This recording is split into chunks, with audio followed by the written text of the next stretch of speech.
What I'm going to say is redundant, but I think it may be worth repeating. And first of all, thanks to Suzanne King from our staff, our now in-house legal counsel, Mr. Josh Sivan, and the staff from Venable, Carl Racine, Samantha Williams, and Kristen Koger, who have guided us through these 4 ad hoc committee meetings and a number of discussions and correspondence otherwise. It's interesting that this evening one of our speakers talked about the front page of the Washington Post rule. You must have spoken to my mother, because I remember that admonition many times, many years ago. But sometimes what is forgotten in that is that sometimes what ends up in the Washington Post or in the media, if it is not completely accurate, the retraction or the explanation might not make it into there at all. Some of our colleagues are constantly mentioned in reference to the subject at hand. I'm not sure that has always been fair and objective. We've had other individuals, myself included, who have been the subject of some of these allegations.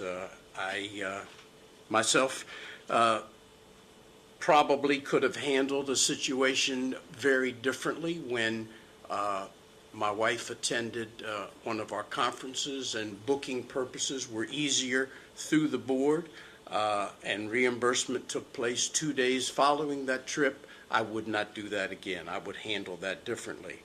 Our chief of staff has been mentioned on a number of occasions in the media, and allegations of kind of misbelief that one could make a mistake in using a credit card. And if anybody has ever tried to rectify a credit card situation, it is rarely a brief process or an uninvolved process. But those allegations remain, and I think they become cemented in the public's view of how we operate as a board. So we will move forward, and I want to commend my ad hoc committee colleagues, our board officers, Ms. O'Neill and Mr. Kaufman, for their guidance.